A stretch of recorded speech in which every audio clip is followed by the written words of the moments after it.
Bonsoir à tous, bienvenue sur Public Sénat. Ravi de vous retrouver pour une nouvelle semaine. On va plus loin. Au programme ce soir, notre grand débat autour de la situation en Algérie. La rue manifeste plus que jamais, jour et nuit, dans tout le pays et jusqu'en France. Bouteflika s'engage à écourter son mandat et à organiser une présidentielle anticipée une fois élu. Un geste pour certains, une mascarade pour ses opposants. L'Algérie vit-elle sa révolution? #OVPL si vous souhaitez réagir sur Twitter. Notre match des idées, il opposera ce soir Céline Pina à Mehdi Ouraoui. Nous reviendrons sur les suites du débat autour du hijab de Décathlon. Nouvel épisode, nouvelle polémique. Le député de la majorité Aurélien Taché a comparé le serre-tête et le voile. Il l'a regretté sur notre antenne ce matin, vous l'entendrez d'ailleurs, mais trop tard, ça ne passe pas et cela révèle quelques fractures chez LREM. C'est toute la question d'une laïcité inclusive qui est posée. Débat et analyse dans 10 minutes. Et puis l'actualité ce soir, c'est aussi le coup d'envoi de la campagne des Européennes par Emmanuel Macron. Interview à la RAI hier soir, tribune publiée demain dans la presse régionale et européenne. La vraie tête de liste, La République En Marche, est-ce lui? Est-ce le président? On posera la question à notre invité ce soir, Patrick Martin-Genier, spécialiste des questions européennes. D'abord les faits avec Maïla Mendy. Jouer l'apaisement, c'est sur cette note qu'Emmanuel Macron a officiellement lancé la campagne des Européennes. Pas étonnant donc qu'il ait choisi la Rai Uno, première chaîne publique italienne, pour faire passer ce message. Ces derniers mois, les relations avec l'Italie étaient très tendues. Et même si Emmanuel Macron s'est livré à un exercice de calinothérapie durant l'interview, il a aussi dansé le danger eurosceptique du gouvernement italien. Je ne crois pas que la réponse, ce soit l'Europe des nationalistes. Je ne crois pas que la réponse soit dans la simplification du message de certains nationalistes. Aucun pays, aucun en Europe, ni l'Italie ni la France, ne réglera les problèmes qui sont les siens en s'opposant aux autres pays européens. Une Europe forte, unie et souveraine, c'est le vœu d'Emmanuel Macron. Un vœu transmis par le biais d'une tribune qui sera diffusée dans plusieurs quotidiens européens. Mais un vœu transmis par qui? Un nom revient souvent, celui d'Agnès Buzyn, actuelle ministre de la Santé. Mais pour les observateurs des questions européennes, c'est sur toute la liste qu'il faudra faire les bons choix. Pourquoi pas Agnès Buzyn? Après, il faut voir qui est sur la liste. Ce qui est important, c'est que cette personne ne soit pas forcément du sérail rapproché de M. Macron. On lui reproche de fonctionner sur un cercle extrêmement fermé. Les membres de la liste des européennes et le programme, tout devrait se préciser après le 15 mars, jour de fin du grand débat national. Et on va aller plus loin sur ce sujet avec notre invité ce soir, Patrick Martin-Genier. Bonsoir, merci d'avoir accepté notre invitation. Spécialiste des questions européennes, auteur de ce livre, L'Europe a-t-elle un avenir? Avant de parler du fond, un mot de la forme. On n'a même pas de tête de liste, La République En Marche, qu'Emmanuel Macron lance déjà la campagne. Qu'est-ce que ça veut dire selon vous? C'est lui la tête de liste, la vraie tête de liste finalement? Dans les faits, ce sera lui, bien évidemment. Bien que le président de la République soit au-dessus des partis au terme de la Constitution, ça a toujours été le cas sous la Ve République. Le vrai patron, peut-être qu'un jour il y aura-t-il une patronne, c'est à l'Élysée, et par conséquent c'est là où se décident les choses. Ce qui est un peu regrettable quand même, c'est qu'effectivement on met du temps à choisir la tête de liste pour cette élection, alors que les autres partis, et surtout beaucoup de partis anti-européens ont choisi la leur. Il est urgent que la République En Marche entre en campagne et désigne une tête de liste. Vous avez entendu comme moi Agnès Buzyn, il y a cette possibilité, on n'attend plus que le feu vert du président, paraît-il. On a évoqué Madame Buzyn, qui est un bon ministre de la Santé, et qui est une femme et qui peut porter les valeurs de l'Union européenne, qui, comme vous savez, sont très en danger aujourd'hui. On a Madame Nathalie Loiseau, ministre des Affaires européennes, qui est quelqu'un qui connaît bien ces dossiers. Par conséquent, que ce soit l'une ou l'autre, ou éventuellement une autre personne, on disait qu'une autre personne surprise pourrait venir.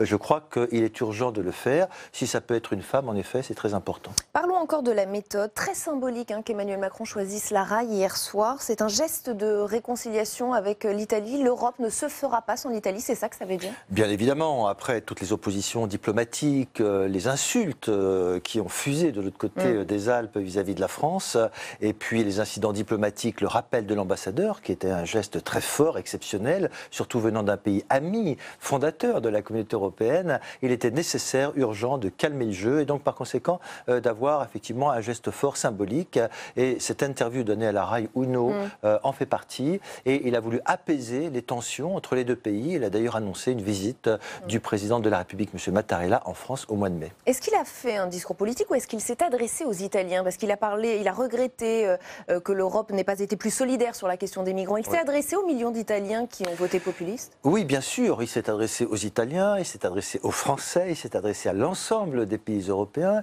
car vous savez, il y a quelque chose de tout à fait inquiétant. On a beau vouloir apaiser les tensions, ce n'est pas avec M. Salvini qu'on va apaiser les tensions, parce qu'il joue contre, effectivement, cette Europe. Il a créé un parti souverainiste, il ne veut pas de cette Europe qui est celle de M. Macron, et aujourd'hui, à en croire les sondages, il est à 35% des sondages, il y avait des élections. Donc il ne faut pas croire qu'il va calmer son discours. L'objet de cette interview du président de la République, c'était bien de s'adresser aux Italiens en disant « Je vous ai compris, l'Europe va essayer d'être plus solidaire, notamment sur la question migratoire qui fâche aujourd'hui en Europe. » Et peut-être de prendre de la hauteur aussi, de sortir de cette opposition binaire entre progressistes et populistes, une opposition qu'il avait lui-même créée d'ailleurs. Alors, il vaudrait mieux qu'il en sorte de cela? Je pense que c'est important. Toutefois, l'opposition progressiste et nationaliste, elle est là. Mais le risque, c'est de dire le seul progressiste, c'est moi. Il y en a d'autres. Dans la droite modérée, dans la gauche modérée, il y a bien sûr d'autres progressistes, d'autres personnes qui veulent une Europe intégrée, qui veulent une Europe politique, qui veulent le renforcement de l'Europe. Il n'y a pas qu'Emmanuel Macron. Il y a les sociodémocrates qui sont en perte de vitesse, malheureusement. Il y a également les démocrates chrétiens, la droite modérée. Donc, on va dire que les progressistes, ça rassemble au-delà d'Emmanuel Macron. Il souhaite jouer un rôle, mais le risque aujourd'hui, c'est effectivement une montée des partis populistes, nationalistes.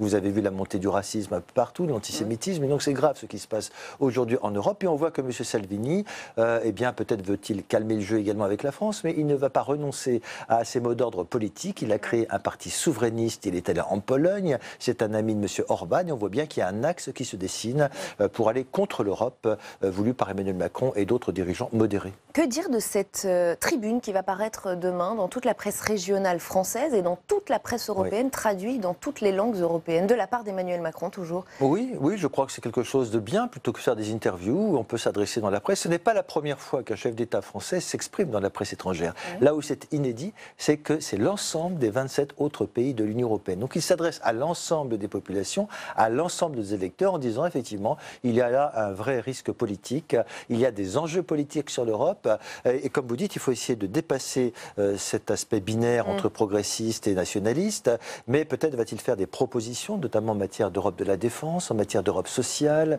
dans d'autres domaines. On voit que par exemple le budget agricole est en baisse, donc la France va se battre, donc je pense qu'il va faire des propositions concrètes. Ce ne sera pas un remake du discours de la Sorbonne. J'allais y venir.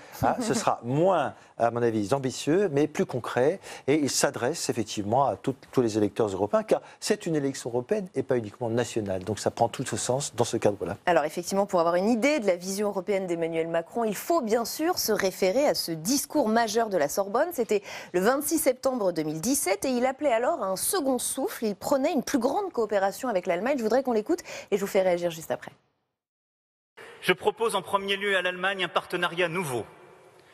Nous ne serons pas d'accord sur tout, ou pas tout de suite, mais nous discuterons de tout. À ceux qui disent que la tâche est impossible, je réponds, vous vous êtes habitués à la résignation. Pas moi. À ceux qui disent que c'est trop dur, je dis, pensez à Robert Schuman, 5 ans après une guerre dont le sang séchait à peine.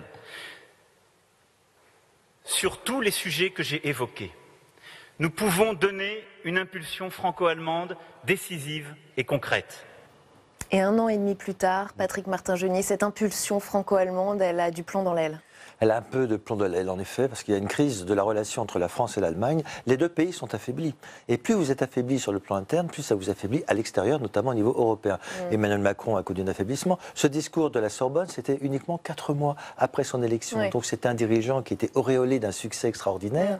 Il avait réussi à éviter la poussée du nationalisme. Et donc on plaçait tous les espoirs en Emmanuel Macron.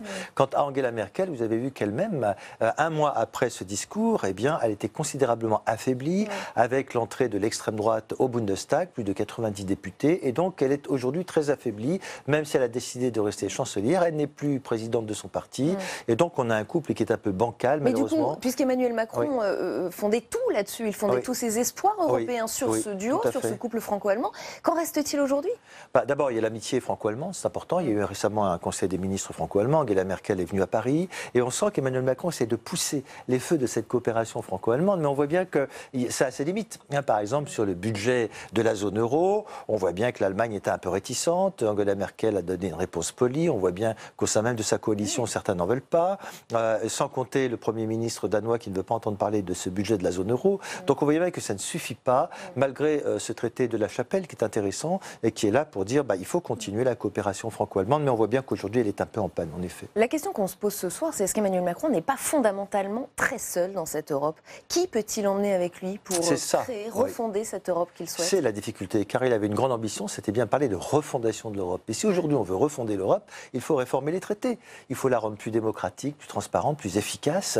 On ne peut pas continuer à voter à l'unanimité sur la fiscalité, sur le social, sans quoi on n'avancera jamais, sur le parquet européen. Donc on voit bien qu'il y a des difficultés. Et aujourd'hui, malheureusement, si la France devait être une locomotive, on s'aperçoit qu'il y a très peu de wagons derrière pour suivre. La locomotive elle-même tousse un peu. Donc effectivement, on est dans une phase très difficile, mais il ne faut pas désespérer. Peut-être que les prochaines élections, précisément, permettront d'y voir un peu plus clair. Et on va rester sur cette note d'optimisme. Merci infiniment Patrick Martin-Genier d'avoir été notre invité. Je rappelle le titre de votre livre, L'Europe a-t-elle un avenir? Oui, si on vous croit ce soir. Merci beaucoup. VPL continue avec le match des idées. Il va opposer dans un instant Céline Pina à Mehdi Ouraoui.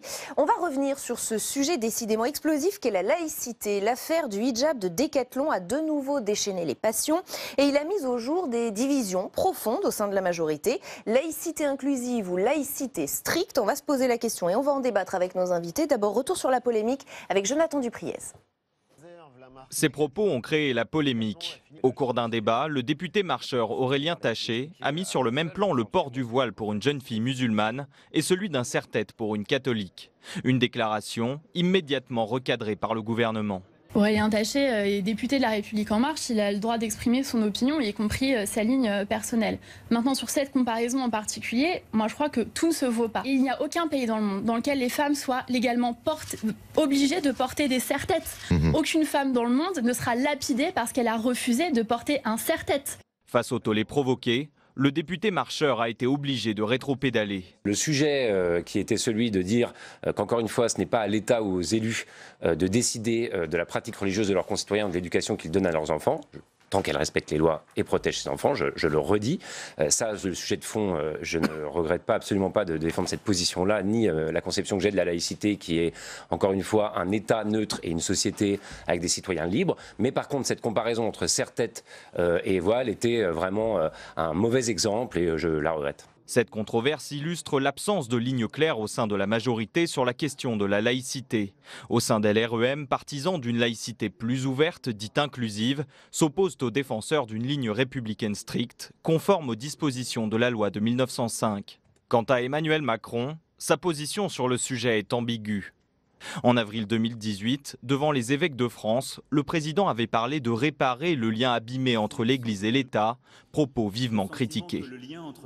Et on y reviendra évidemment. Avec nous pour ce match des idées ce soir, Céline Pina, bonsoir, essayiste et fondatrice du mouvement Vivre la République. Mehdi Ouraoui, bonsoir et bienvenue à vous également, porte-parole de Génération. Alors Aurélien Taché a lui-même regretté sa comparaison sur notre antenne, mais sur le fond il persiste et signe. Il nous dit la commercialisation d'un hijab de course ne lui pose aucun problème. Mehdi Ouraoui, quelle est votre position là-dessus? Bon, ma position, c'est la position de la loi. C'est-à-dire que dans ces moments-là, il faut...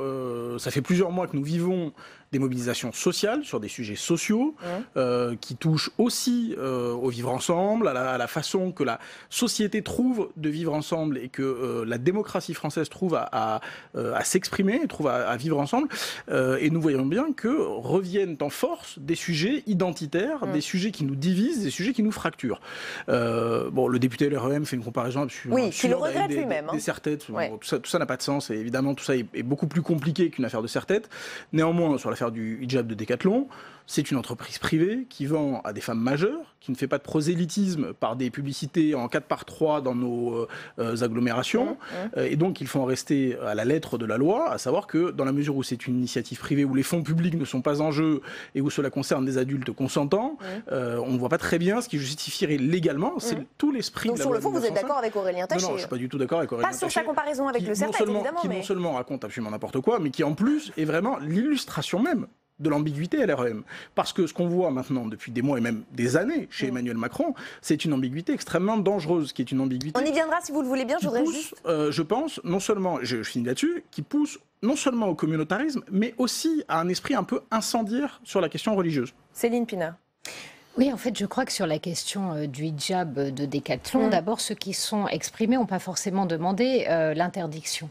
Ils ont posé un certain nombre de problèmes et ils l'ont fait, en fait, face à l'islamisation de la société. La question qu'ils ont posée, c'est finalement... Pourquoi alors qu'il suffirait de mettre... Il y a des choses qu'on peut se mettre pour se couvrir la tête, même en courant. Pourquoi cette volonté de vendre un hijab? Et en fait, c'est lu, et notamment par moi, par exemple, comme étant quelque chose qui est lié à un moyen de pression sur une communauté. Il faut afficher des signes religieux. Il faut que ces signes religieux puissent envahir tout l'espace public. Il faut qu'ils soient vendus partout. Et vous voyez une volonté politique? Oui, enfin, en tout cas... pas de la part de Decathlon, j'imagine. Pas de la part de Decathlon. Eux, ce qu'ils voient, c'est un marché et c'est de l'argent à se faire, voilà. Mais en revanche, aller se faire de l'argent sur le sexisme et sur l'infériorité de la femme, parce que ce voile, il dit quelque chose. La différence entre un vêtement et un signe religieux ou politique, c'est la signification du signe. Et on peut le tourner dans tous les sens. Le voile, il dit, le corps de la femme est impur, elle doit se cacher, et il dit, elle est inférieure à l'homme. Quand bien même une femme se revendique de porter le voile, quand bien même elle le fait avec agressivité, cela ne change rien à la signification de ce qu'elle porte. Donc il y a quand même des gens qui aujourd'hui disent attention, ce qui est en train de se jouer, c'est l'introduction de signes dans l'espace public, et ce qui se joue, c'est la visibilisation, c'est la montée de l'islamisation, et derrière tout ça, c'est une pression qui se fait sur les femmes et pas que, qui se fait sur certains quartiers pour renforcer la clôture communautaire. Et c'est contre ça qu'on doit se battre. Et enfin, à la base, nos politiques, ils sont là pour défendre l'égalité. La première égalité, elle est entre les hommes et les femmes. Quand on commence à céder sur l'égalité homme-femme, on finit par sur l'égalité à raison de la religion, à raison de la couleur de peau. Tous les pays où les femmes n'ont pas les mêmes droits que les hommes, il y a des phénomènes de divinisation. Mehdi Ouraoui. Alors, bon, moi, ce que je vois, c'est que simplement sur ce sujet spécifique de Decathlon, qui est intéressant parce que derrière le fait divers, j'ai envie de dire, il y a aussi l'état d'une société. C'est que derrière, au fond, quelque chose d'assez anecdotique, une marque qui veut faire de l'argent. Bon, tout ça dans les limites de la loi. On a ce débat sur qu'est-ce qu'on a le droit de dire ou non. Il y a des gens qui critiquent le port du voile. Ils ont le droit. C'est l'esprit de la loi de 1905. Vraiment, l'esprit de nos institutions et de l'état de droit en France, c'est à la fois le droit de porter des signes religieux et le droit de critiquer la religion en tant qu'idée. Évidemment, il ne s'agit pas de s'en prendre aux personnes, il ne s'agit pas de s'attaquer individuellement à tel ou tel. Mais on a tout à fait le droit en France de critiquer la pratique du port du voile, comme on a le droit de critiquer la religion en général comme une idée, comme un concept. C'est tout à fait acceptable en démocratie. Ce qui me gêne plus, c'est d'entendre des relais d'opinion. Madame Pina vient de façon très badine, très anodine, de placer quelques concepts d'immisation, islamisation, les quartiers. On mélange tout à partir d'une affaire de voile qui est vendue par une marque de sport. L'égalité homme-femme, elle est cruciale. On va aller vers le 8 mars. La Ligue du LOL, ce ne sont pas des musulmans. Le Sénat, ce ne sont pas des musulmans. En fait, je crois, les 5, 6, je crois pas, je crois pas qu'on mélange tout. Je ne vous ai pas interrompu. Les 5, non, mais les 5, 6, 10. Moi, j'ai pas besoin d'agresser la parole de l'homme pour dire ce que j'ai à dire. Les 5, 6, ni 10, de la transformer. 100 premiers dirigeants du pays aujourd'hui qui sont des hommes, ce ne sont pas des musulmans. Et donc, je crois qu'il faut à la fois, moi je le crois, de façon très ferme, face à l'islamisme radical, et face à, en revanche, effectivement, à une montée des radicalismes religieux. L'islamisme, mais aussi, au fond, les catholiques intégristes. Au fond, certains juifs intégristes. Parlons de la réalité. Il faut effectivement être d'une fermeté absolue, mais je crois qu'il ne faut pas placer des concepts où on mélange tout. Essayez d'être concis, comme ça chacun pourra prendre la parole. Il y a des choses qui sont importantes, c'est-à-dire qu'il y a des réalités dans cette société. Il y a des réalités sur lesquelles les politiques ont arrêté de se battre. Par exemple, moi, le fait de savoir qu'une partie de la communauté juive est chassée de certaines villes et qu'on assiste à quelque chose qu'on appelle allié intérieur, ça ne vient pas de nulle part. Les violences antisémites, elles ne viennent pas de nulle part. Il se trouve que toutes les meurtres, en général, sont liés à la radicalisation d'une religion et pas d'autres. Donc, je ne dis pas que dans toutes les religions, il n'y a pas un moyen de les tirer vers la violence. Les derniers tags antisémites étaient commis par un conseiller financier à Versailles. Excusez-moi, mais les meurtres, en revanche, les meurtres, ils sont tous... Mais vous vous rendez compte c'est un vrai... Attends, ce que je veux dire, est-ce que je peux finir? D'une affaire de hijab chez Decathlon à des meurtres. Mais parce que, en fait, derrière, pourquoi est-ce que les gens réagissent aujourd'hui à ces questions-là? Pourquoi est-ce qu'un fait divers va provoquer finalement autant de réactions dans la société? C'est surtout les politiques, parce que les gens, ils se sont mobilisés chez les Gilets jaunes. En fait, ils ont occupé des ronds-points pour le pouvoir d'achat, pour l'ISF. Je suis désolée, mais ils ont un discours aussi sur ces questions-là. Ils ont un discours parce qu'ils voient leur réalité changer. Et en général, ce qu'ils voient changer dans certains endroits, il se trouve que c'est pas un envahissement de petites jeunes filles à jupe plissée. Ce qu'ils affrontent est beaucoup plus dur et beaucoup plus violent. On peut être dans le déni, mais malheureusement, la réalité, la question sous-jacente à cette polémique, c'est effectivement la loi de 1905 sur la séparation des églises et de l'État. Faut-il y toucher? Faut-il l'adapter? Certainement pas, nous dit le sénateur Philippe Bas. Dans le Figaro, cela me paraît disproportionné de remettre en cause un équilibre trouvé avec toutes les religions pour lutter contre ce problème spécifique du fanatisme. Plutôt que de toucher à la loi de 1905, il serait plus simple d'appliquer la loi pénale en cas de fanatisme, nous dit le sénateur. Pourtant, l'exécutif prépare bel et bien une réforme. Il ne cesse de la repousser, mais on a déjà quelques axes de changement, 3 en l'occurrence. Étendre le statut des associations 1905 à tous les lieux de culte, redéfinir ce qu'est une association cultuelle, renforcer le contrôle financier. Mais ce qui inquiète certains, c'est que l'on touche à l'esprit de la loi 1905. Les opposants à Emmanuel Macron, et vous me direz ce que vous en pensez, ont toujours en tête ce fameux discours au Collège des Bernardins le 9 avril dernier. On l'écoute et je vous fais réagir. Nous partageons confusément le sentiment que le lien entre l'Église et l'État s'est abîmé et qu'il nous importe à vous comme à moi de le réparer. Mehdi Ouraoui, est-ce que selon vous, Emmanuel Macron touche à l'esprit 1905 et tient un discours dangereux? La promesse qui a été faite devant les évêques ce soir-là, en réalité, est tenue aujourd'hui même, puisqu'on apprend ce matin dans le Figaro que le gouvernement va reporter l'examen de la révision de la loi bioéthique, qui est très importante, et notamment sur un point en particulier qui heurtait beaucoup l'Église catholique, et tous les religieux, il faut le dire, qui est l'ouverture de la PMA à toutes les femmes. Ouais. Et donc, on voit bien que ce président de la République, lorsqu'il est devant les musulmans, leur dit je vous permettrai le financement du culte musulman de façon plus large. Lorsqu'il est devant des évêques, promet de revenir, c'est extrêmement grave, sur les droits des femmes. Et c'est là-dessus que nous avons un désaccord avec Mme Pina. C'est qu'on voit bien que là, ce ne sont pas des musulmans qui étaient en soutane devant le président de la République. Et donc c'est bien à eux qu'il a fait une promesse qu'il tient aujourd'hui en revenant sur les droits des femmes à la veille du 8 mars. Oui. Et donc on voit bien qu'on a un président de la République qui zigzague et qui fait une espèce de communautarisme sondagier. C'est-à-dire qu'en fonction de l'auditoire auquel il s'adresse, il change de version sur la laïcité. Et donc moi je dis au président de la République, si vous voulez toucher à la loi de 1905, chiche, constitutionnalisez-la.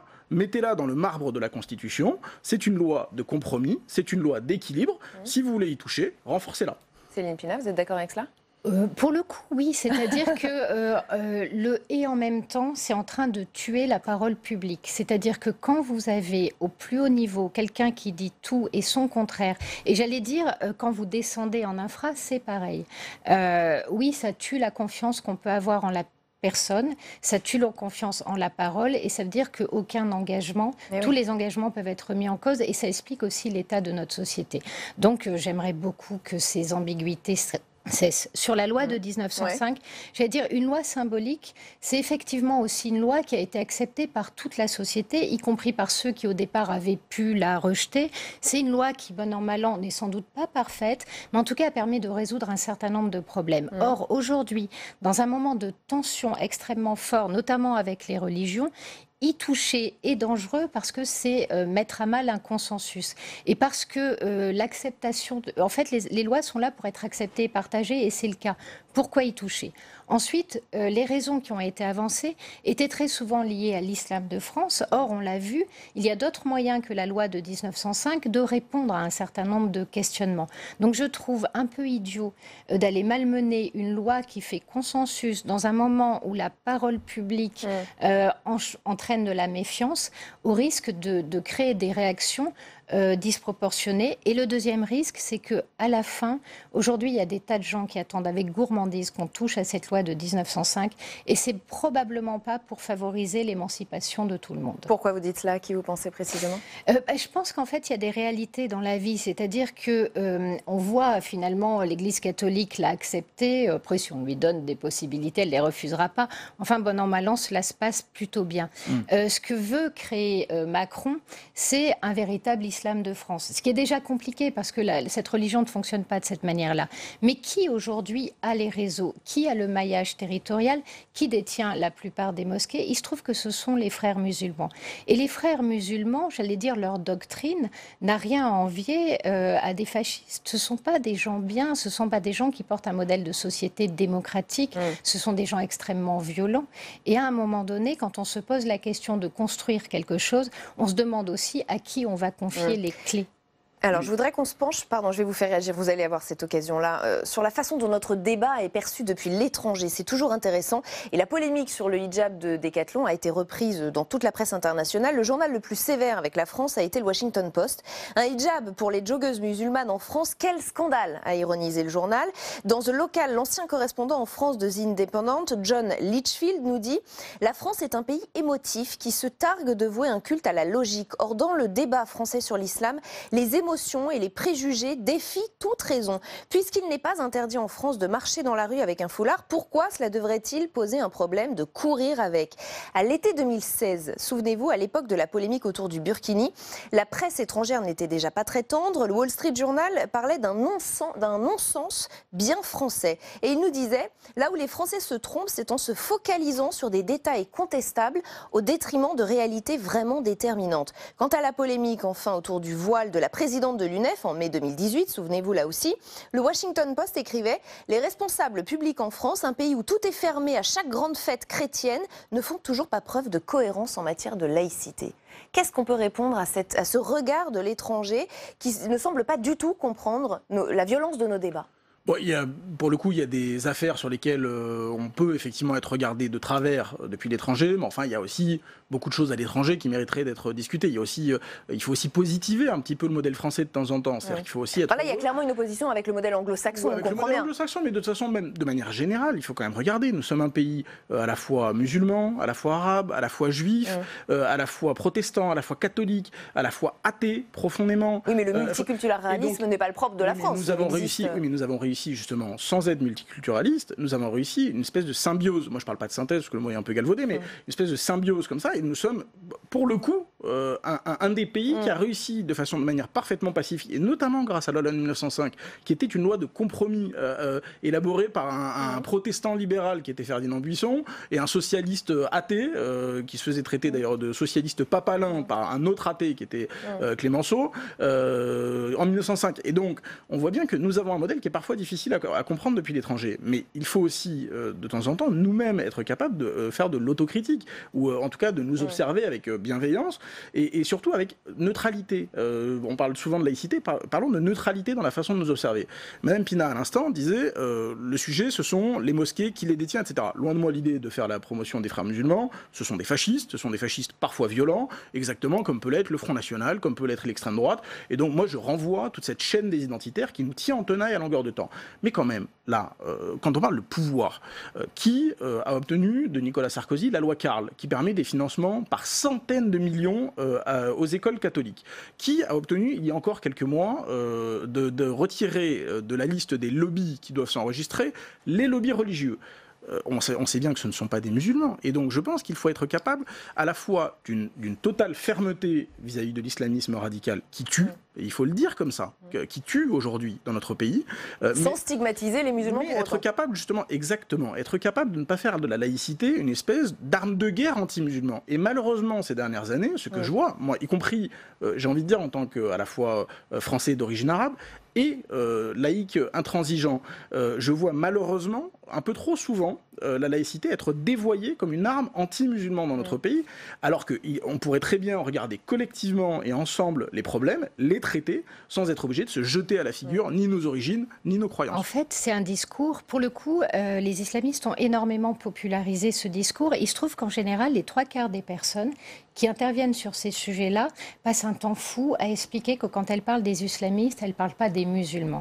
En fait, ce qui est passé, c'est qu'on a réussi finalement la jonction islamiste-musulman au détriment des musulmans et pour le meilleur bien des islamistes, ce qui fait qu'aujourd'hui, on défend comme signe musulman des choses qui sont islamistes. Parce que vous avez énormément de musulmans qui vous diront, et qui sont pratiquants, et de femmes qui sont croyantes, qui vous diront que sincèrement, le voile n'est pas une obligation et qui ne se sentent pas moins musulmanes en ne portant pas le voile. Donc on oublie aussi toute cette partie de personnes qui, eux, subissent une vraie pression communautaire et donc, quelque part, on ne leur permet pas de s'en échapper parce que nous-mêmes, on dit « Ah ben oui, mais s'ils veulent, ils ont le droit, etc. » Il nous reste 15 secondes. Vous savez qu'on est autonome, par exemple. Vous savez que nous avons notre propre libre arbitre. Mais essayez donc de rompre avec toute votre famille, essayez de rompre avec tout un environnement. Parce que c'est ce qui peut se passer. Ma famille n'est pas islamiste. Je ne parle pas de vous. Oui, mais enfin, vous faites exprès, là. On se connaît. Elle prend l'exemple d'une femme. Je prends l'exemple d'une femme qui peut, à un moment donné, se retrouver dans une situation où son quartier lui astreint de mettre ce voile, ou elle peut le mettre pour avoir la paix, ou en tout cas on lui dit identitairement si tu respectes tes origines, tu dois te voiler. Madame Pina, on parle de la loi de 1905 et vous parlez du voile dans les quartiers. Mais parce que je dis que le rôle des politiques, c'est de libérer, c'est d'aider à l'émancipation. Et quand on aide à l'émancipation, on dit voilà que ce chemin-là est le chemin de la France, vous pouvez le prendre, on vous accompagnera, on vous aidera. Et on ne peut pas vraiment faire tout seul. Quand il faut rompre avec sa famille et rompre avec son environnement. Français, comme il y a des catholiques intégristes français ou des juifs intégristes français. La seule chose qui m'intéresse, c'est que des jeunes femmes, des jeunes filles puissent avoir leur destin et n'être pas finalement un décalque d'un nous collectif. Allez, on s'arrête, c'est la fin de ce match. Et aujourd'hui, c'est qu'elles puissent avoir le chemin du promeneur solitaire. Je me bats pour ça. Merci, je pense qu'on y arrivera. Merci. Un autre but, sans doute. Merci beaucoup à tous les deux d'avoir participé à ce match. Je trouve ça très intéressant. Je vous invite à continuer. On va plus loin, continue avec notre grand débat. Hashtag OVPL pour réagir sur Twitter. On va s'arrêter sur la situation en Algérie. Dépôt de candidature ou pas, la rue reste mobilisée. Pas question de laisser à Bouteflika la possibilité de faire un 5e mandat. On va analyser et débattre de ce sujet en longueur dans un instant. D'abord, résumé des faits avec Samia Dechir. Les promesses d'Abdelaziz Bouteflika n'ont pas entamé leur motivation. Des milliers de personnes ont de nouveau marché la nuit dernière pour dire non à sa candidature, officialisée quelques heures plus tôt. Par la voix de son directeur de campagne, le président sortant a adressé dimanche soir une lettre au peuple algérien. S'il est élu pour un 5e mandat, il promet d'organiser rapidement une élection présidentielle anticipée à laquelle il ne sera pas candidat, sans en préciser la date qui devra être fixée par la tenue, directement après l'élection présidentielle, d'une conférence nationale inclusive et indépendante pour débattre, élaborer et adopter des réformes politiques, institutionnelles, économiques et sociales. Abdelaziz Bouteflika assure avoir compris le message et demande en quelque sorte un sursis avant un changement de régime. Mais ce matin dans la presse comme dans les rues d'Alger, l'annonce de sa candidature en dépit de la contestation était considérée comme une insulte au peuple algérien. Il voudrait qu'on lui laisse encore 1 an et après il verra, il quittera le pouvoir. C'est une mascarade. C'est pas un pays démocratique. Ou alors une république qui n'est pas démocratique. C'est un royaume. Les rassemblements se sont poursuivis aujourd'hui dans plusieurs villes du pays.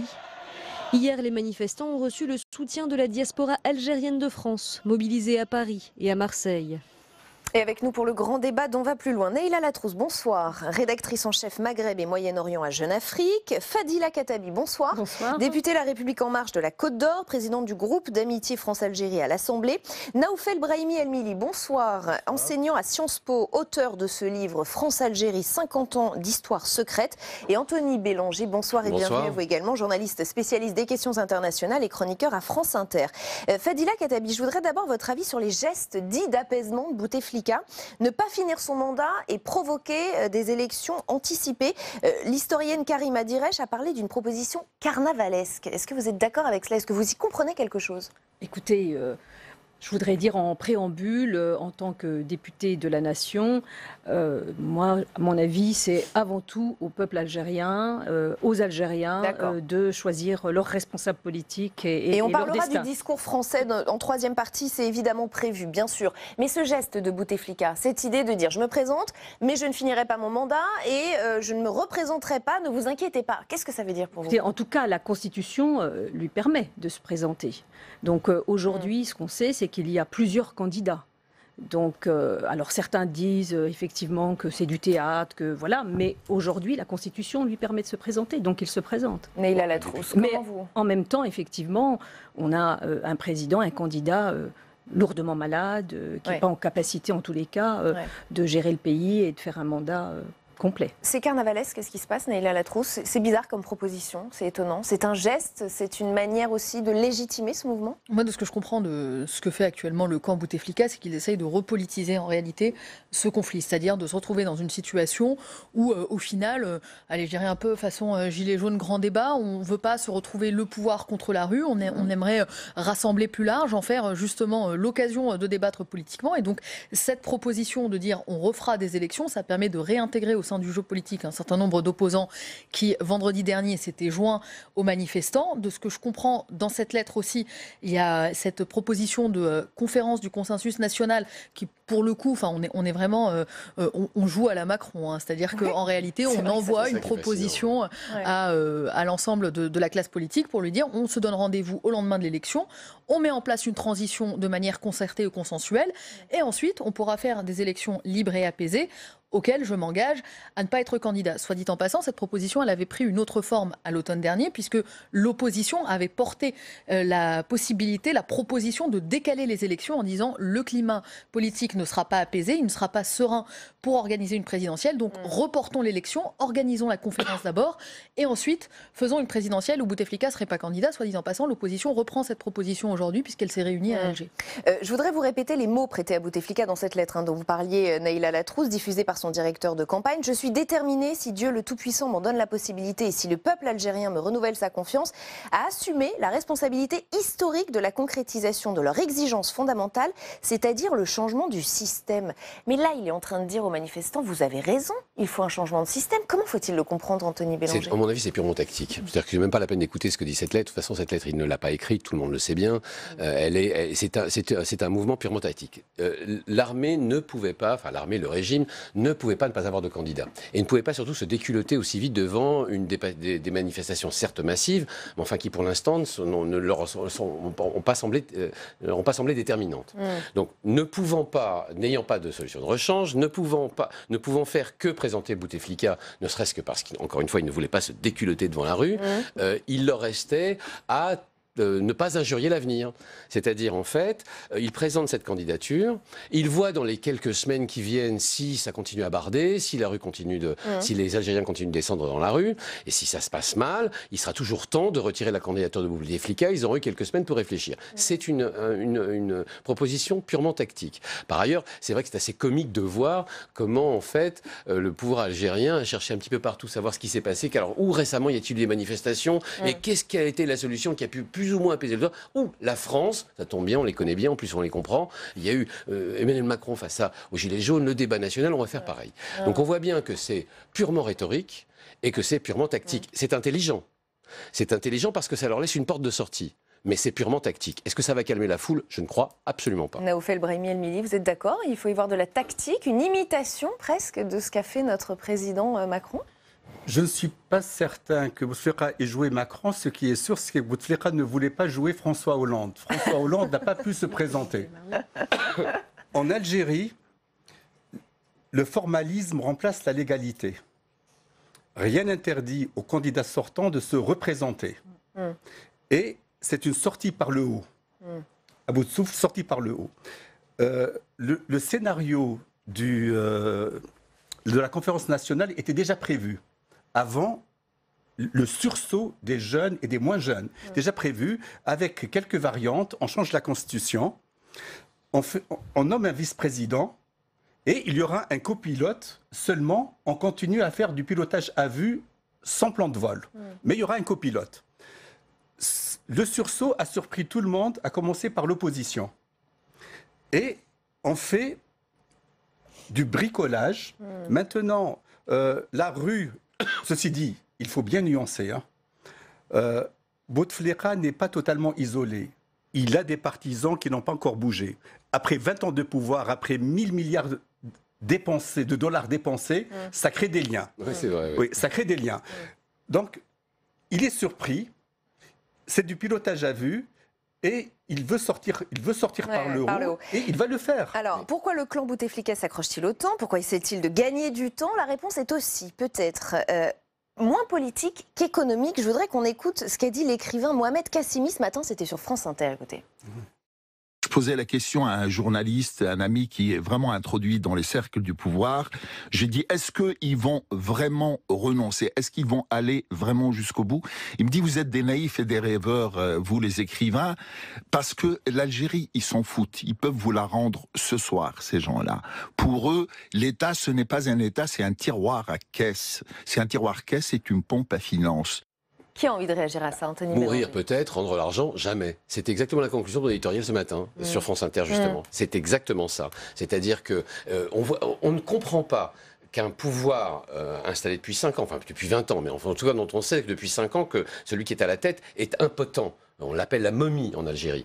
Eh bien, n'ait pas pu décider ne serait-ce que de se renouveler, enfin de trouver une solution qui soit acceptable, qui ne soit pas humiliante pour le peuple algérien, si l'on n'a pas en tête ce pacte de corruption, de prébande et de partage de l'héritage, de partage du gâteau qui tient les uns et les autres en Algérie. C'est-à-dire que personne ne bouge, personne n'a de solution parce que tout le monde a peur l'un de l'autre. Et donc ce régime est arrivé au bout des possibilités, des possibilités institutionnelles et même de mécaniques institutionnelles qui permettraient au moins de se rendre service à lui-même. Il est au bout du ridicule et au bout de l'humiliation en présentant objectivement un homme impotent de 82 ans qu'on n'a pas vu depuis 2013 encore. Et sur cette question de gros sous, Fadila Khattabi? Je ne sais pas si je vais pouvoir répondre sur les gros sous, mais en tous les cas, les Algériens aujourd'hui, et surtout la jeunesse, qui aspire effectivement à un renouvellement de la classe politique, ce qu'elle veut avant tout, c'est pouvoir, c'est pas une question économique, mais c'est une question d'avoir le pouvoir démocratique, c'est avant tout cela. Mais je pense que vous disiez tout à l'heure, le peuple algérien n'a pas bougé, personne ne bouge. Moi, j'ai pu échanger avec mes homologues députés algériens quand j'ai eu l'honneur d'accompagner le président de la République en décembre 2017. Ils m'ont fait part, eux, avant tout, de stabilité. On veut la stabilité. Et moi, je pense aussi, par rapport au peuple, le peuple n'a pas bougé jusqu'à présent parce qu'ils ont été aussi traumatisés. Je crois qu'on ne peut pas occulter d'un revers de la main les souffrances du peuple dans les années 90 pendant 10 ans. Et je me souviens, lorsqu'il y a eu le printemps arabe, en 2011, beaucoup ont dit mais on ne comprend pas pourquoi l'Algérie ne bouge pas. Vous pouvez nous expliquer pourquoi l'Algérie, le peuple algérien, mais parce qu'avant tout, oui, mais parce qu'il sortait d'une décennie quand même qui a été, j'allais dire, terrible, et c'est le premier pays qui a bougé, qui a fait d'une certaine façon son printemps arabe, qui a essayé en tout cas d'initier une sorte de révolution. C'était fin des années 80. Et on voit comment le peuple a été durement rabroué, s'en est suivi de cette décennie qui a été terrible. Et donc effectivement, en 2011, le peuple algérien aspirait plutôt à vivre en paix et à une certaine stabilité politique. Naïla Latrousse et Naoufel Brahimi. Pour revenir sur la question des gros sous, elle est importante, mais elle est, j'ai envie de dire, parallèle à celle en réalité de la question politique. C'est-à-dire, il ne faut pas croire que dans les personnalités qui soutiennent l'opposition, il n'y ait pas non plus de notion de gros sous. Ceux qui ont fait fortune avant Bouteflika ou durant les premières années de Bouteflika l'ont fait en étant proches d'autres personnalités que Bouteflika a écartées par la suite. Je pense par exemple au patron du renseignement, le général Toufik. Si on regarde il y a 2 ans cette énorme bataille politique qu'il y a eu autour du Premier ministre Abdelmajid Tebboune, c'était une bataille entre des hommes d'affaires proches d'Abdelaziz Bouteflika et des hommes d'affaires proches du Premier ministre. On revient toujours à la même chose. Plutôt importateurs, plutôt proches notamment des réseaux turcs. Et en gros, derrière, il y avait cette histoire de gros sous. Donc en réalité, la difficulté aujourd'hui du débouché politique et la raison pour laquelle un certain nombre de forces économiques aussi a soutenu Abdelaziz Bouteflika, c'était bien tout simplement, nous on a des positions dominantes, on ne souhaite pas laisser à nos concurrents parce qu'on connaît aussi leurs méthodes, parce qu'ils étaient là avant nous et qu'on leur a pris leur place. Donc cette lecture-là, effectivement, va de pair avec tout ce à quoi on assiste aujourd'hui. Ce qui est intéressant d'ailleurs de remarquer, c'est que dans l'un des patrons qui, pour le coup, n'a jamais épargné vraiment Abdelaziz Bouteflika de ses pics, je pense à la personne d'Issa Rebrab, qui est aussi propriétaire de journaux, etc. Lorsqu'il est sorti dans la rue la semaine dernière, cela s'est fait dans une relative indifférence et il a dû reculer sur la marche qu'il voulait organiser à Béjaïa, qu'il souhaitait organiser au profit de son entreprise. Et où, au final, il a expliqué que non, en réalité, c'était le moment du peuple et que ses intérêts économiques pouvaient passer derrière. Mais il y a toujours, effectivement, cette tentation. Naoufel Brahimi. Je reviens sur les gros sous, mais sans avoir une approche nominative. Le pouvoir algérien a confondu la dépense et l'investissement. Et on parle en cumulé sur 20 ans, on parle de 1000 milliards. Et quand il y a eu le printemps arabe, le pouvoir algérien a préféré dépenser au lieu de penser. L'année du printemps arabe, c'est l'année où tous les étudiants ont eu leur bac, un peu comme mai 68 en France. Et pas de vague. Et cette stabilité qu'on parle, et c'est là où l'Occident en général, je ne vise pas la France, l'Occident en général confond stabilité et immobilisme. Avec la nouvelle candidature, l'immobilisme s'est accéléré. La rue dit pas de 5e mandat. Le président répond il n'y aura pas de 6e mandat. Ça veut dire quoi? Je crois que vous avez utilisé carnaval pour qualifier. Carnavalesque, oui. Pour moi, c'est les marchands de tapis. Ouais. Je veux pas de 5, il n'y aura pas 6, on tranche à 5,5 top là. Ouais, négociation. Mais ça ne marche pas comme ça, une démocratie. Et je voudrais qu'on avance sur la physionomie de ce mouvement. Comment est-il né? Qui est derrière? Est-ce qu'un leader est en train d'émerger? Il y a évidemment beaucoup de questions, mais il y a une certitude, c'est qu'Internet a joué un rôle absolument majeur dans cette mobilisation. Selon les chiffres du rapport Digital 2018, près de 21 millions de personnes sont connectées à Internet en Algérie, soit plus d'une personne sur deux. Et c'est Facebook qui a, semble-t-il, le plus rassemblé. C'est ce que nous explique l'enseignant Fabrice Epelboin. À l'image d'une grande partie du monde arabe, la population algérienne est ultra connectée. Les Algériens se sont très vite approprié ces nouveaux outils de communication, en particulier Facebook, qui a une résonance très particulière là-bas. Vous confirmez, vous l'expliquez, Anthony Bélanger? Par exemple, je parlais ce matin d'une chanson qui a été postée le 1er mars, qui est déjà virale, et qui s'appelle Libérer l'Algérie, et qui a été fait par un collectif d'artistes, et qui est uniquement passé par Internet, et qui en plus rassemble la jeune génération des Algériens. Bien sûr que c'est important, la mobilisation par Facebook, ou en tout cas par Internet. L'Algérie, comme d'ailleurs l'ensemble du monde arabe, a une jeunesse extrêmement moderne et extrêmement bien formée. C'est d'ailleurs un de ses problèmes.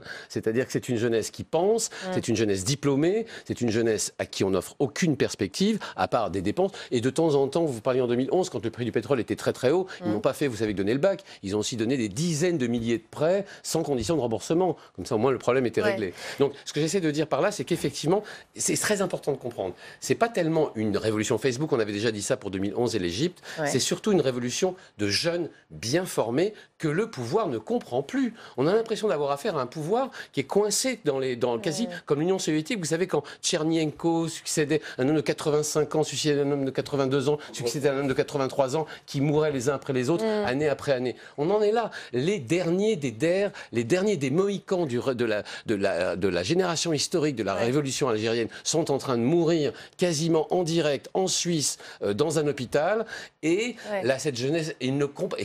Mais alors, pardon, que font les médias? C'est-à-dire que les médias classiques, j'entends, je voudrais reprendre Habib Bramia, qui est membre d'un collectif d'opposition, à propos des médias classiques, qui nous dit ils ne font pas le travail de diffusion des images, on ne regarde donc pas la télévision et on suit l'information uniquement sur les réseaux sociaux. Ça vient de là aussi le problème. En fait, les médias ne peuvent pas travailler. Il y a un énorme problème de législation sur les médias privés, c'est-à-dire que pour ne parler que de l'image, que de la télévision, il faut savoir que tous les médias aujourd'hui qui sont en Algérie n'ont pas d'autorisation d'exercer.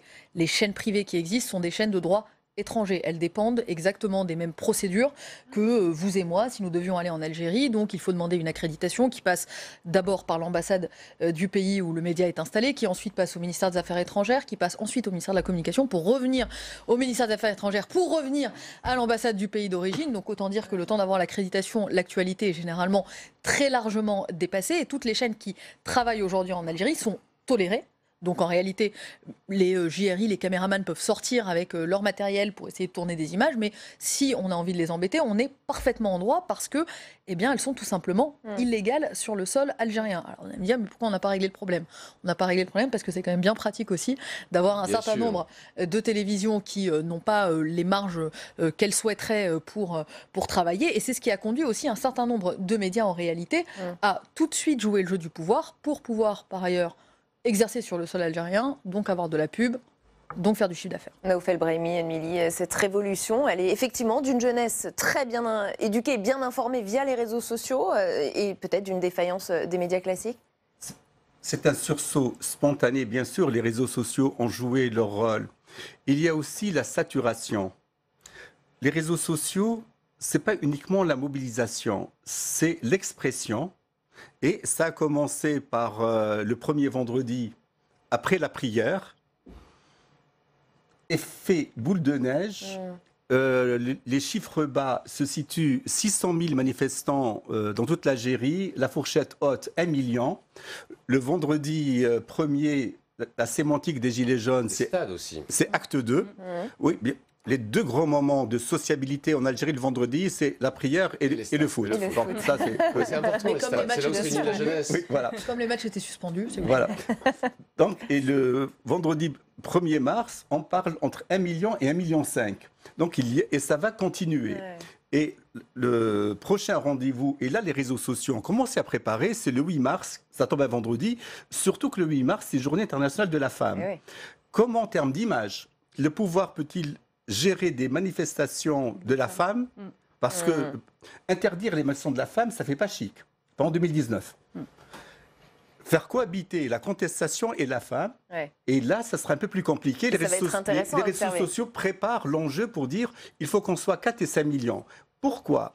Parce que je pense que Bouteflika sera réélu. Cette présence dans la rue sont des gens qu'on va voir dans la rue, qui sont filmés dans la rue, mais qu'on ne va pas voir dans les isoloirs. Et quand le taux de participation serait confectionné, parce que je ne peux pas parler de fraude, je suis un peu direct. Pour moi, la fraude, c'est comme l'adultère. Ça se constate pendant, jamais avant. Mais on peut la supposer. On peut la supposer. Je vous laisse ce parallèle. On va avancer juste d'un mot. La France, dans tout cela, elle est extrêmement discrète. Pas un mot officiel d'Emmanuel Macron. Quand même un coup de fil passé à l'ambassadeur, ce qui n'est pas anodin. Et peut-être que vous voudrez aussi commenter cette information. Et puis, côté ministre, eh bien, des prises de position prudentes, très très prudentes, et des éléments de langage bien rodés. Écoutez. La France regarde de très près ce qui se passe au niveau de cette élection, mais je crois qu'il est important aussi de ne pas faire d'ingérence et de laisser en toute liberté le peuple algérien choisir qui le représentera. La France veut réaffirmer la souveraineté du peuple algérien. C'est au peuple algérien de prendre en main son avenir et de choisir. L'Algérie, c'est un peuple souverain. Il y a en ce moment des questions qui se posent sur la suite, sur l'élection présidentielle qui arrivera dans quelques mois. L'Algérie est en train de se saisir de son destin et de choisir son destin. Bon, Fadila Khattabi, on voit bien que Paris marche sur des œufs. Bon, je partage. Alors, dites-nous, expliquez-nous cette position. Oui, non, mais je partage ce qui a été dit par les différents ministres. On marche sur les œufs. Non, moi, vraiment, c'est un avis personnel. On n'aime pas beaucoup non plus en France quand on s'immisce dans les affaires françaises. Je l'ai vu encore récemment lorsqu'un ministre d'Italie s'est permis effectivement de s'immiscer dans nos affaires. On n'a aucun problème à parler du Venezuela. Oui, mais on n'a pas se mêler des affaires vénézuéliennes. On n'a pas de problème, mais aussi on a une histoire qui a été un peu entre l'Algérie et la France qui a été douloureuse. Je mets des mots sur ce sujet-là. Effectivement, ça reste un sujet sensible. Mais ceci dit, effectivement, ce sont aux Algériens quand même de décider de leur avenir. Ça me semble quand même, c'est clair. Donc on verra. Là, ils se manifestent. C'est surtout la jeunesse, et vous avez raison de dire qu'ils sont cultivés, instruits, ils aspirent effectivement à de meilleures conditions de vie. Comme l'a dit le président de la République, beaucoup souhaitent venir d'ailleurs en France et demandent un visa. Et en fait, le projet de vie, c'est pas uniquement... Mais est-ce qu'il n'y a pas de la part de Paris une peur de cette déstabilisation? On entendait Jean-Michel Apathy ce matin dire Paris à la trouille. Non, mais il n'y a pas que... J'ai échangé avec certains collègues députés. Certains aussi ont des contacts avec tous les pays subsahariens. Ils sont inquiets, y compris en Afrique. L'Algérie a des relations très très étroites avec certains pays. La Tunisie, la jeune démocratie qui est encore vraiment, qui aussi recherche une certaine... Voilà, tout le monde regarde de très près, y compris bien sûr la France. De quoi a-t-elle peur, Anthony Bélanger? D'abord, c'est la boîte à claques. C'est clairement la boîte à claques. C'est-à-dire que vous dites quoi que ce soit vous. Benjamin Griveaux, à quelques jours de ça, a prononcé de vagues paroles en expliquant que le peuple algérien devait décider. Non, le lendemain, il a reçu une bordée d'injures de la part des réseaux sociaux algériens lui disant de quoi se mêlait-il. Non, c'est la boîte à claques. Quand le président de la République, l'actuel président de la République faisait campagne et a expliqué que la colonisation était un crime contre l'humanité, ce qui est une définition donnée par l'ONU, il a pratiquement perdu de 300 000 électeurs dans la foulée. Vous voyez ce que je veux dire? Donc c'est la boîte à claques. Et par ailleurs, là où je veux... Donc la France est le pays qui doit être le moins disant sur l'Algérie d'un point de vue officiel. D'un point de vue officiel, c'est pas notre problème à nous. Nous sommes journalistes et commentateurs. Notre problème à nous n'est pas celui-là. Mais il est vrai que la France officielle a tout intérêt à se taire. Par ailleurs, c'est pas le seul pays européen, je veux dire, à avoir ce devoir de réserve. L'Espagne est le premier client de l'Algérie, loin devant la France. Et l'Espagne a des intérêts presque humains économiques en ce moment, beaucoup plus importants d'une certaine manière, parce qu'elle est directement en face avec, vous savez, ces jeunes Algériens qui prennent la mer.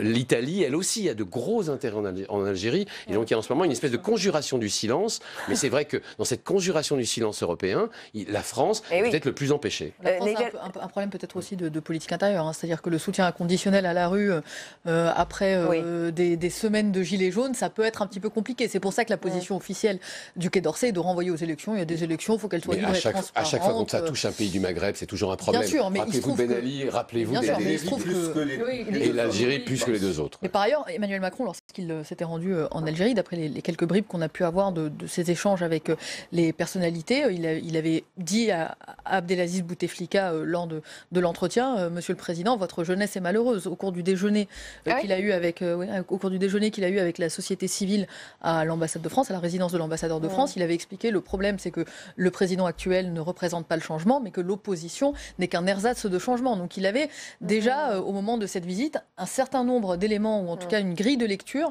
qui semblait assez affûtée. C'est important ce que vous dites, parce que il est vrai, on parle de l'opposition comme si elle était constituée, comme si elle était unie ou comme si elle était puissante. Elle a été systématiquement, phagocytée par le régime depuis 20 ans. Elle ne représente plus grand-chose. Il y a quelques figures de l'opposition comme ça qui restent vaguement populaires, mais qui n'ont absolument pas de structure derrière elles. Et donc l'opposition est totalement incapable et a été rendue depuis 20 ans incapable d'être une alternative sérieuse. Naoufel El-Brahimi, est-ce que la France a tout intérêt à ce que Bouteflika reste en place? Pour le moment, elle ne peut rien dire. C'est soit ingérence ou bien complicité. Voilà. Cependant, ce qu'a fait le président Macron, c'est très important. Il a convoqué l'ambassadeur de France à Alger, un aller-retour. Chose rare. On convoque l'ambassadeur dans la journée s'il est à Berlin. On fait Paris-Berlin 5 fois par jour. En dehors de l'Union européenne, c'est rare. C'est un signal qu'il donne au pouvoir. J'observe. Il a dit qu'il observait. Vaut mieux ça que l'inverse. Mais qu'est-ce qu'il peut faire? Sauf une gestion du silence. Les pays, l'Espagne et l'Italie, c'est plus compliqué. Et c'est plus simple à la fois. C'est plus compliqué, il n'y a pas l'héritage historique. C'est plus simple, il n'y a pas l'héritage historique. C'est plus compliqué, il y a les deux pipes, les deux gazoducs. Voilà. Le Transmed et le Gazmed. L'un va vers l'Italie par la Tunisie, l'autre vers l'Espagne par le Maroc. Et quand on vend du gaz, en France, c'est 10% de la France, mais c'est par bateau. Mais le gaz vendu par pipe, c'est structurant. On ne peut pas couper les robinets. Les bateaux peuvent... Ne pas naviguer, s'arrêter. Peuvent s'arrêter. Mais ça, c'est plus compliqué. La menace des flux migratoires, si ça bouge en Algérie, le premier vendredi de la contestation, il y a des jeunes qui avaient des bandeaux en arabe qui disaient « soit vous partez, soit nous partons ». Donc, s'il y a flux migratoire, et là je renvoie à la belle phrase d'Aït Ahmed quand il y a eu le Front islamique du salut était aux portes du pouvoir, le ministère de la Défense sous la houlette de François Léotard a lancé l'alerte, il y aura des boat people. Et Aït Ahmed leur a répondu, leur a dit vous allez avoir les yacht people. Ces migrants Sans les bienvenus partout. Et juste, Donc, c'est plus le sujet. il nous reste 1 minute et je le regrette, c'est trop peu, mais Naïla Latrousse, est-ce que oui ou non, il y a les islamistes qui sont en embuscade dans cette affaire? Non. Du tout. Alors on les soupçonne si grandement. Enfin pardon, excusez-moi si je peux me permettre quand même. Très rapidement. On a travaillé sur le coup. Enfin il y a un des mots d'ordre de la manifestation qui interroge énormément les renseignements généraux, qui est Silmiya, qui veut dire pacifique et qui est un des mots d'ordre qui est revendiqué par le mouvement Rached, qui est un mouvement fondé par des anciens du Front islamique du salut en 2007, qui est financé par une ONG basée à Genève. Et c'est ce mot d'ordre-là qui inquiète à ce stade les renseignements généraux.